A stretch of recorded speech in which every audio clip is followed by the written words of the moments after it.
কিছুতেই সম্ভব নয়। মানসম্মত শিক্ষাই একমাত্র উপায় যার মাধ্যমে মানব সম্পদের উন্নয়ন অর্জন করা যেতে পারে। এই কারণে ত্রিপুরা রাজ্য সরকার অন্যান্য বিষয়ের সাথে এই অধীনে যে government degree college Kakraban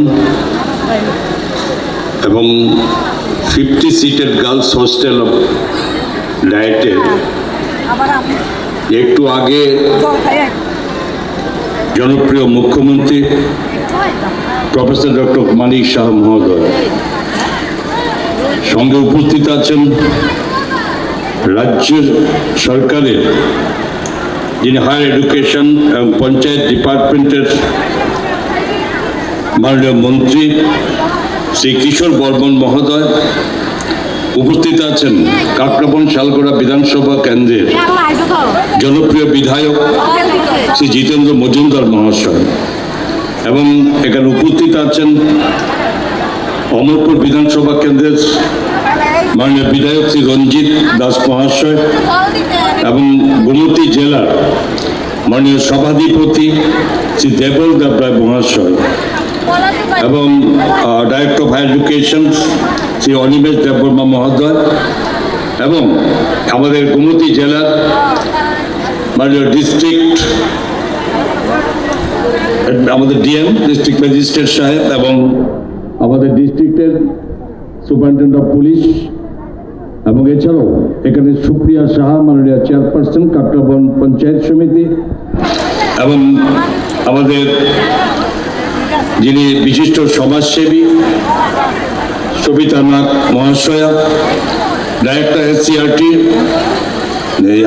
mister doctor Dipankar Pal, principal in charge government degree college Kakraban, এখানে উপস্থিত যারা বিভিন্ন দপ্তরের সরকারি আধিকারিকরা, বিভিন্ন জনপ্রতিনিধিরা এবং এখানে কাকরাবনের আপামর যারা মানুষ আজকে এই অনুষ্ঠানে যোগদান করেছেন এবং সাংবাদিক বন্ধুগণ, সকলকে আমার ব্যক্তিগত পক্ষ থেকে এমন একটি শুভ দিনে আমি আন্তরিক প্রীতির শুভেচ্ছা অভিনন্দন জ্ঞাপন করছি। রাজ্য সরকারের মাননীয় মুখ্যমন্ত্রী মহোদয়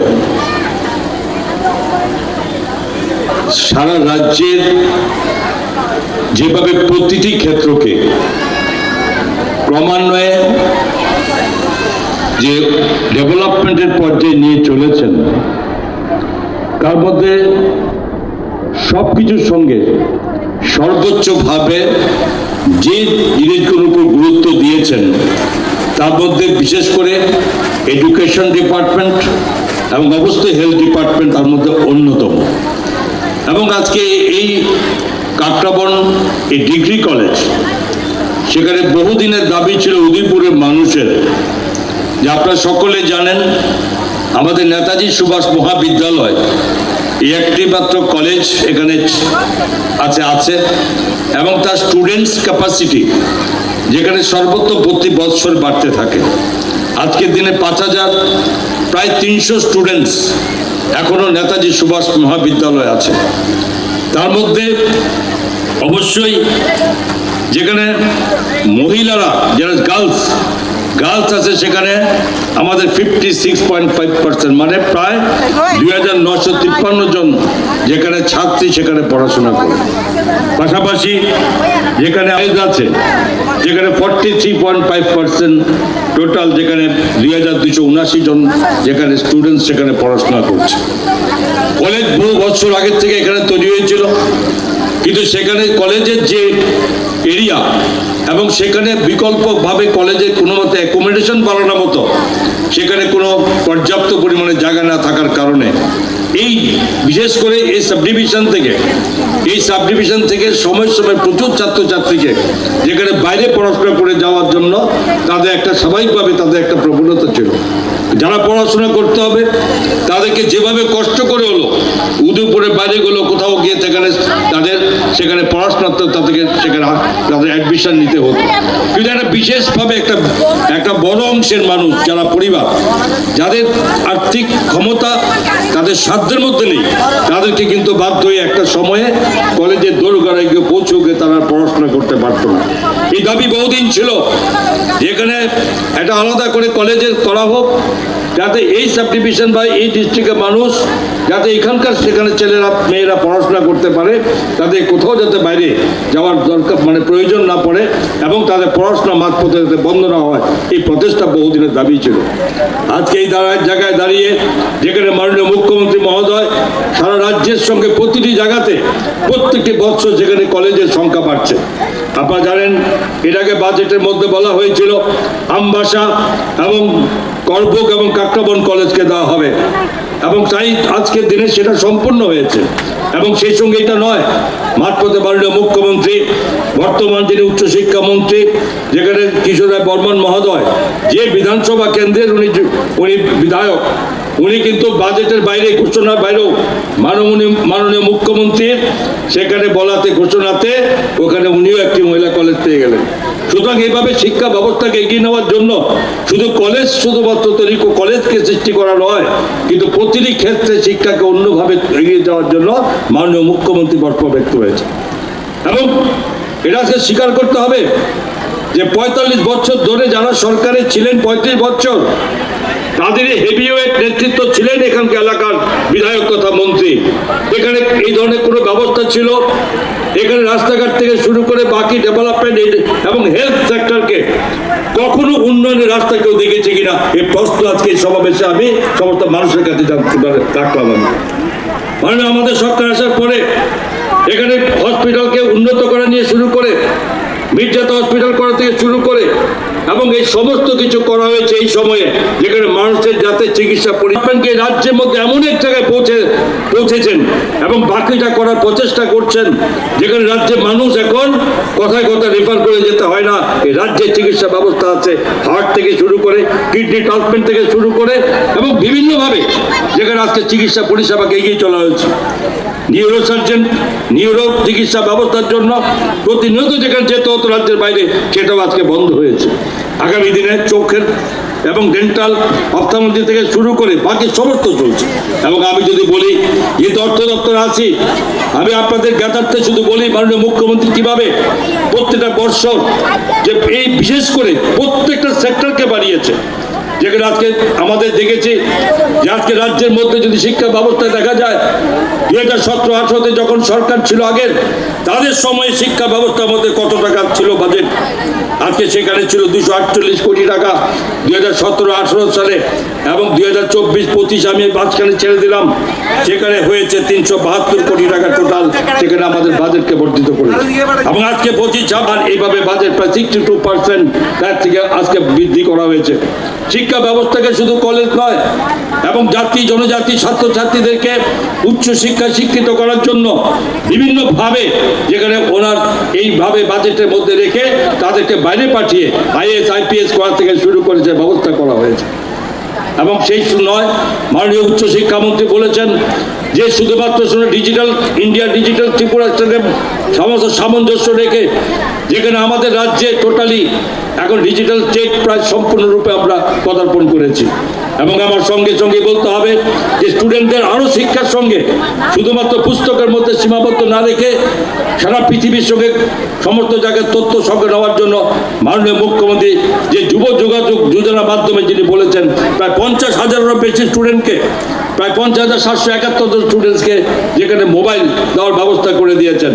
এবং তার জন্য সেখানে কি রাখা হয়েছে যে প্রত্যেকটা স্টুডেন্ট যাতে, অনেক গরিব স্টুডেন্ট আছে পরিবার মা বাবা দিতে পারে না, তাদের অ্যান্ড্রয়েড মোবাইল কেনার ক্ষমতা নেই, কিন্তু তারা পড়াশোনার ক্ষেত্রে পিছিয়ে না যায় তার জন্য মাননীয় মুখ্যমন্ত্রী এই মুখ্যমন্ত্রী যুব যোগাযোগ যোজনা তার মাধ্যমে 50,771 জন স্টুডেন্টকে এই মুহূর্ত পর্যন্ত যাদেরকে মোবাইল দেওয়া হয়েছে 5,000 টাকা করে।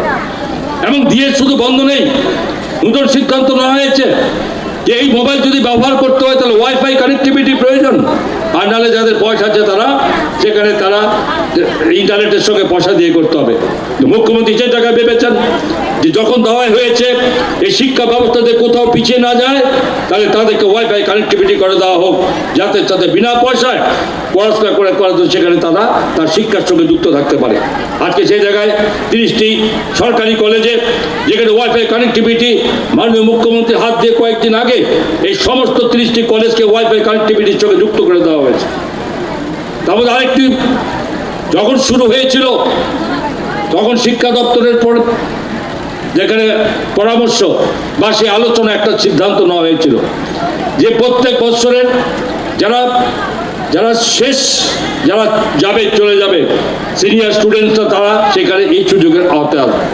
মাননীয় মুখ্যমন্ত্রীর কাছে যখন ব্যাপারটা বলা হয়েছে, এই কয়েকদিন আগে একটি অনুষ্ঠানের মধ্যে মাননীয় মুখ্যমন্ত্রী ঘোষণা করেছেন যে না, যদি শুধুমাত্র একদম লাস্ট ইয়ার স্টুডেন্টসকে দেওয়া হয় তাহলে কিন্তু সে শুধুমাত্র একটি বছরও পাবে না, যাওয়ার পরে মোবাইল চলে যাবে, তারপরে শিক্ষায় থাকবে না, কর্মসংস্থানে যাবে, তো সেটা কিন্তু শিক্ষার কাজে লাগবে না।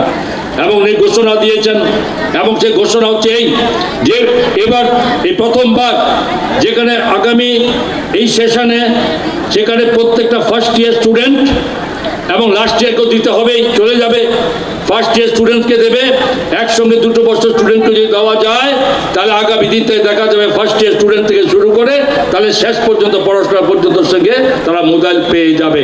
এটা মাননীয় মুখ্যমন্ত্রী মহোদয় এটার সমস্ত বিচার করে, এটার সমস্ত প্রয়োজনীয়তা বিচার করে কিছুদিন আগে যেখানে আমাদের আর্ট কলেজে একটা সেমিনার একটা ছিল, প্রোগ্রাম ছিল, এবং সেখানে উনি ঘোষণা করেছেন।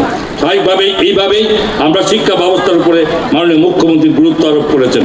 এবং সেই সঙ্গে যদি বলি যেখানে আগে ছিল যিনি এখানে দীর্ঘদিন এমএলএ ছিলেন, দীর্ঘদিন প্রভাবশালী মন্ত্রী ছিলেন, কখনো শিক্ষা দপ্তরের দায়িত্বে ছিলেন, কখনো উনি হেলথ ডিপার্টমেন্টের দায়িত্ব ছিলেন, কিন্তু সেখানে এই ডেভেলপমেন্ট এই কাকরাবন চালকুড়া বিধানসভা কেন্দ্র যে জায়গায় ছিল সেই জায়গার থেকে ফিরে আসেনি, শুধু রাজনৈতিক কর্মকাণ্ড ছাড়া হিংসা অহিংসাচার অহংকারচার সেখানে কোথাও ছিল না।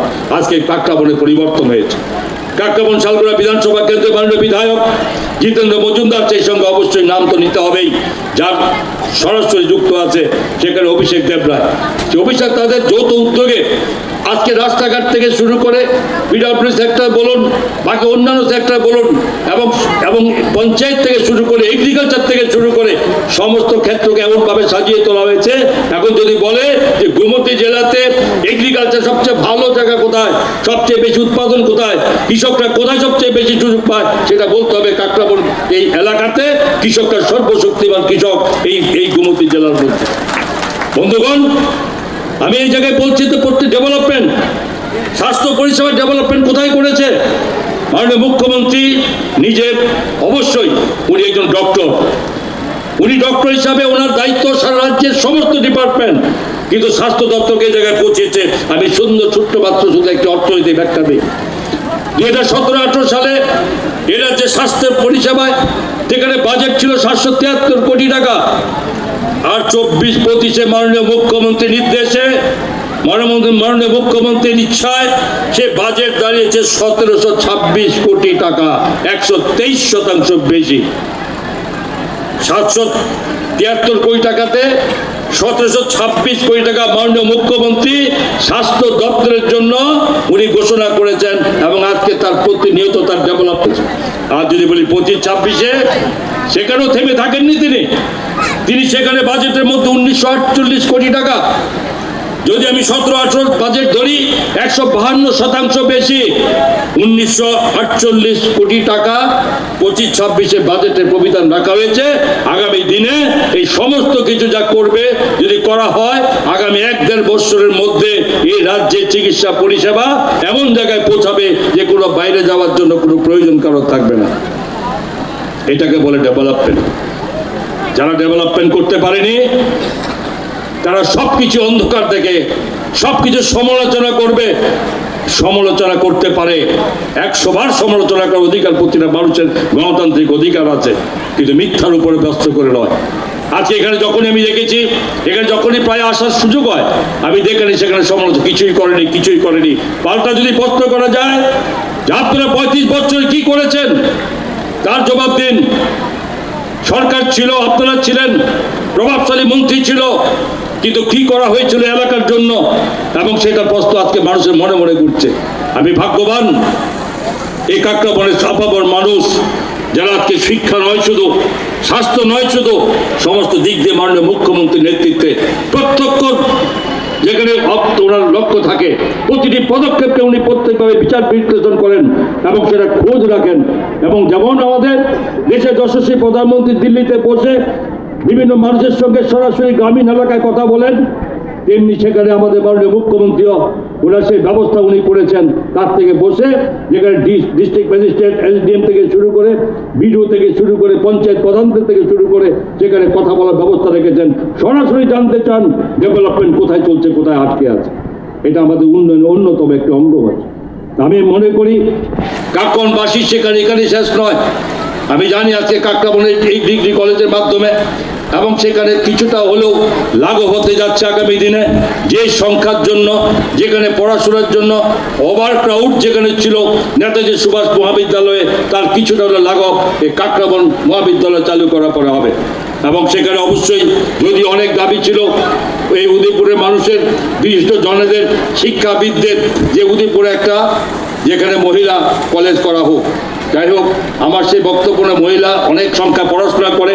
আমি একটু আগে বলেছি 56.5% নেতাজি সুভাষ মহাবিদ্যালয়ে যেখানে যারা মেয়েরা পড়াশোনা করে, 43.5% যারা ছেলেরা পড়াশোনা করে। স্বাভাবিকভাবেই এই জায়গায় আজকে এখানে হয়েছে। আজকে মুখ্যমন্ত্রীর এই নেতৃত্বে রাজ্যের শিক্ষা ব্যবস্থায় কোথায় পৌঁছেছে আমরা। আজকে যদি লিটারেসি রেট দেখি, আমরা লিটারেসি রেটে আমরা 95.6% পৌঁছেছি, যা ভারতবর্ষের তৃতীয় স্থান। মিজোরাম এবং গোয়ার পরে এই রাজ্য আছে লিটারেসি রেটে আমরা 95.6% আমাদের লিটারেসি রেট আছে। সুতরাং আমাদের শিক্ষা ব্যবস্থা ওই জায়গা নয়, যেভাবে এগিয়ে চলেছে। একটি লোক যারা এই যে শিক্ষা ব্যবস্থা শিক্ষার আলোকের বাইরে থাকবে না। একটা সেমিনারে মাননীয় মুখ্যমন্ত্রী ঘোষণা করেছিলেন যে আমরা 100% আমরা সেই জায়গায় আমরা পৌঁছাবো, এবং তারই গতিতে চলেছি। বিকশিত ভারত, বিকশিত ত্রিপুরা, যে 2047-এ, এবং সেই জায়গায় যা আজকে সিদ্ধান্ত হচ্ছে তার সর্বোত্তম পৌঁছে আমরা বুঝতে পারবো, এবং এক ত্রিপুরা শ্রেষ্ঠ ত্রিপুরা মাননীয় মুখ্যমন্ত্রীর নেতৃত্বে আমরা ওখানে পৌঁছাতে পারবো। তার ফল, তার লাভ আমরা সমস্ত অংশ মানুষ সেখানে পাবো। সেখন সেই জন্য অপেক্ষা আছি। এবং আজকের এই অনুষ্ঠানে মাননীয় মুখ্যমন্ত্রীকে আবারও অনেক অনেক ধন্যবাদ দেব, যে এই পরিস্থিতি যেখানে দীর্ঘদিন ধরে এই অবস্থা বা এই চাহিদা বা দাবি ছিল মানুষের ক্ষেত্রে, যে স্টুডেন্ট যাতে একটু পড়াশোনা বাইরে না থাকে, যাতে এই গোমতী জেলা বা তথা উদয়পুর সাব ডিভিশনে করে একটি ছেলে মেয়ে যদি পড়াশোনা বাইরে না থাকে, এবং তাদেরকে সুযোগ দেওয়া হবে, এবং সেই সুযোগে আজকে কাকরাবন ডিগ্রি কলেজের মাধ্যমে সম্পূর্ণ হচ্ছে। তা আমি অনেক অনেক ধন্যবাদ দিচ্ছি আপনাদেরকে সকলকে। আমার ব্যক্তিগত শুভেচ্ছা অভিনন্দন রইল। জয় হিন্দ, বন্দে মাতরম।